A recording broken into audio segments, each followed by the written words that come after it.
Now, let's talk about American society and how it's affected by industrial capitalism. Industrial capitalism fundamentally changes the way American society works in a number of ways. One of the things that it changes is immigration. As I said, massive waves of immigration entering the United States. As you can see, this increase here as industrial capitalism increases. This right here, this is an artificial decrease created by a law that basically banned almost all immigration in the 1920s and continued up until the 1950s when it starts to be relaxed over time. But up until here, up until the 1920s, massive waves of immigration, mostly from Eastern Europe, from some other places as well. Millions and millions of new jobs. Immigrants arrived first at Castle Garden, then at Ellis Island, two locations where all immigrants coming from the East Coast were processed. You sailed to this place, to Castle Garden, to Ellis Island. Getting in is not hard at this time. To get in to the country, you go to Castle Garden, you go down to the desk, they ask you your name, you tell them your name, they write it down, they may write it down wrong because they aren't really paying attention. They ask you where you're from, and how old you are, and how many people in your family, and where you're planning to work. They do expect people to come in with a job in mind, but that's not hard because these people have been recruited in Eastern Europe already, so they just say, I'm going to go work at the Swift Meatpacking Factory. They sign the card, and you are gone. You are in. You are an American. Yes? I feel like that graph is it's kind of misleading because it doesn't account for proportion of population. Like, Right, that's much true. huger Yes. proportion in the early. Good point. So this spike, it's the same number of immigrants, but it is, if you're talking about percentage of the population, it would be like here compared to that bar. It's a good point. Now, when these immigrants come to America, they're not going to move into island communities. They're not going to go live on rural farms and never leave their village. They have to go where the work is. The work is in big factories. To have a big factory, you need thousands of people all living in the same place. And to do that, you need cities. Factories are in cities. Massive wave of urbanization, movement toward the cities. 1877, 80% of Americans live in rural areas. Today, 20% of Americans live in rural areas.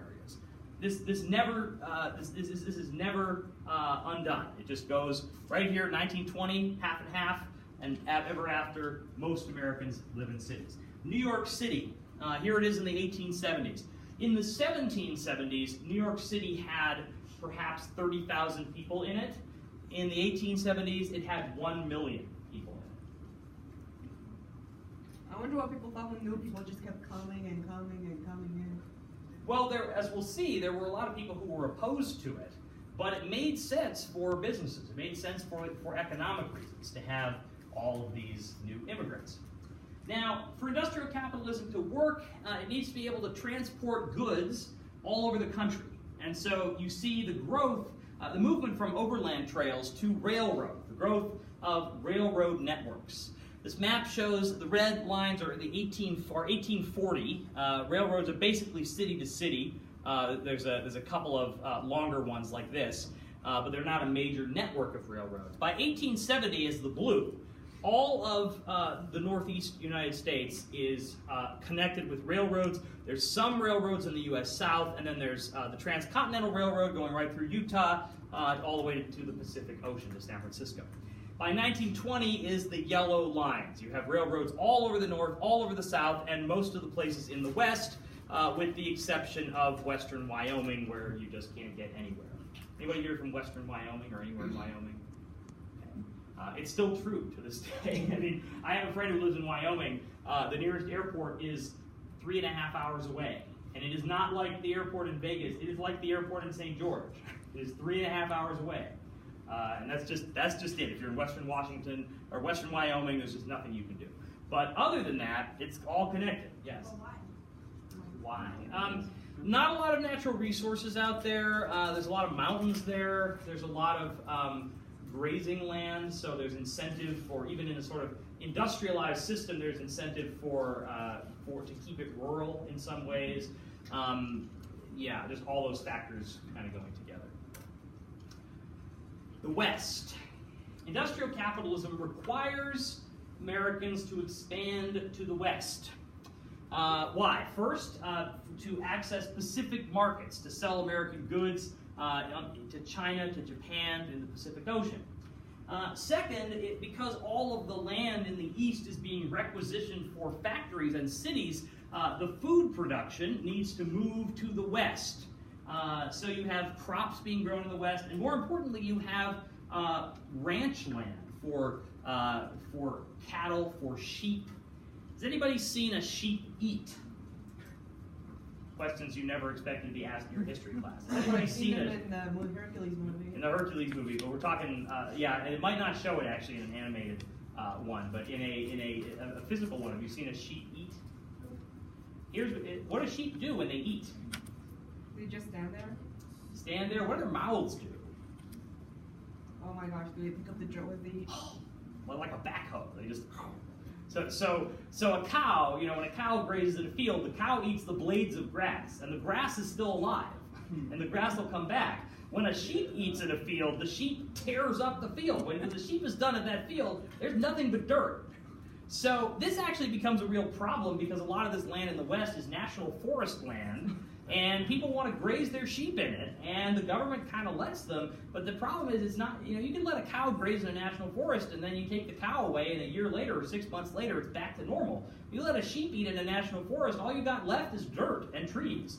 And so there's a big land battle over sheep grazing that goes on in the late 1800s. Now the real issue, yeah, go ahead. That is so weird. It is. The real issue is not sheep, the real issue is people. Because, lest you forget, there are people living in the West, and they are Native Americans, and they are not particularly happy about being pushed aside for cattle and sheep.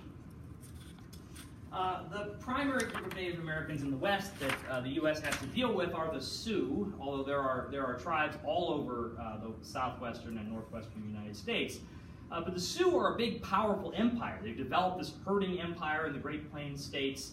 And the U.S. Army, fresh off of its victory over General Lee in the Civil War, goes after the Sioux and basically loses over and over again. We don't talk about this when we talk about the Indian Wars, but the reality is the U.S. lost most of the time against the Sioux. The U.S., immediately after the Civil War, the U.S. Army engages in Red Cloud's War against a Sioux military leader named Red Cloud, who basically defeats the army every month for 2 years until they give up and leave him alone. More famously, in 1877, General George Armstrong Custer leads an army out to the west to fight Sitting Bull and Crazy Horse, more Sioux leaders, and he's ambushed, surrounded, and most of his army is killed. The Battle of the Little Bighorn. So the Army gives up largely on the idea of defeating Native Americans and decides instead to starve them to death. And the way the Sioux have been supporting themselves by hunting and herding the buffalo.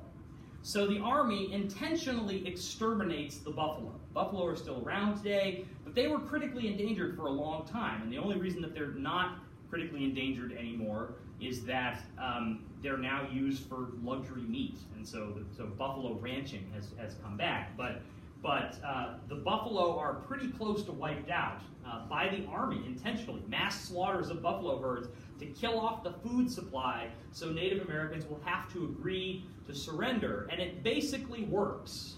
The Native Americans, most of them surrender and are placed on reservations. And after that, the government passes the Dawes Severalty Act. It's not enough for them to place Native Americans on reservations.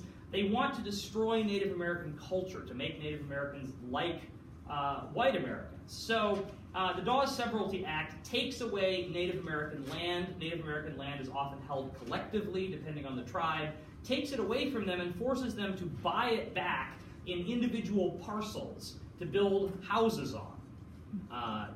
Not because the government needs the money, but because the government wants to make Native Americans live in houses and hold land individually like white Americans do. The worst thing that the Dawes Severalty Act does is it takes Native American children away from their parents. Native American children are sent to white-run boarding schools off the reservation where they are dressed in white clothes. They are given white names like Benjamin Harrison and George Washington, and they are beaten if they speak their native language and only return to their parents after they graduate. So a wholesale destruction of Native American culture as part of this conquest of the West. Yes? That type of thing went on for like a really long time. It did. The boarding schools stopped only in the 1930s as part of the New Deal. And even after that, I think there was still some stuff even around here. It's not necessarily Yes. boarding schools, but just Right. Then it becomes not national policy, but local policy sometimes. Now, we haven't talked yet about the most important part of this, which is the growth of class distinction, the rise of modern American social class. Here's the deal. We have talked about social class in this course a lot, but the social classes that we've talked about don't look like the modern class system of upper class, middle class, and lower class. They look like other things. We have landowners and laborers in the early colonies. We have rich whites, poor whites, and slaves. We have nobles and free whites and the king. And those are different class systems. None of those classes are like the modern social classes at all. So the modern social class system of upper, middle, and lower class emerges as a direct result of industrial capitalism. And to understand how this happens, we have to understand who benefits the most from industrial capitalism. Who makes the most money? Owners and managers, the people at the very top, the Vanderbilts and the Carnegies, the guys who have lots and lots of money. They make enough money to be basically like royalty. This, for instance, you can go see this. It's in North Carolina. It's the Biltmore Estate, built by George Vanderbilt, one of the grandsons of the Vanderbilt, Cornelius Vanderbilt, who made all the money.